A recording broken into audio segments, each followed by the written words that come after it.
Hey, I just finished watching the debates between Trump and Biden, and I just had to clip this moment because it was by far the most hilarious part of the debate. Enjoy. Your different approaches has even affected the way that you have campaigned. President Trump, you're holding large rallies with crowds packed together, thousands of people. Outside. Outside, yes, sir, agreed. Vice President Biden, you are holding much smaller events with... Because nobody will show up. People with... Well, it's true. Nobody shows up to his rallies. All right. In any case, why you holding the big rallies? Why you not? You go first, sir.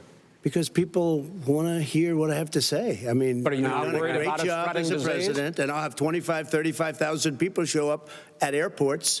We use airports. Are you not worried about the disease issues, sir? Well, so far, we have had no problem whatsoever. It's outside. That's a big difference, according to the experts. And we do them outside. We have tremendous crowds, as you see. I mean, and literally on 24 hours notice. And Joe does the circles and has 3 people someplace. Okay. By the way, did you see one of the last big rallies he has?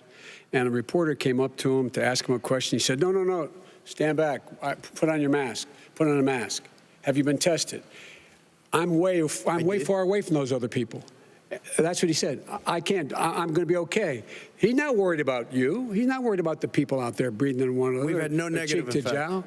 No negative effect. We've had no negative effect. And we've had 35,000, 40,000 people at these rallies. Just quickly finish up because I want to move on to our next. Yes, I would. He's been totally irresponsible the way in which he has handled the social distancing and people wearing masks, basically encouraged them not to. All right. He's a fool on this. If you could get the crowds, you would have done the same thing. But you can't. Nobody cares. Gentlemen, can we move on to the... cares. Gentlemen? And what Trump says is right, because if you've been paying attention to the Biden campaigns recently, him and Jill have been doing these little quote-unquote car parades where they'd have 5 or 6 cars show their support for Biden. I've literally seen more support at a McDonald's drive-thru at 3 a.m. than these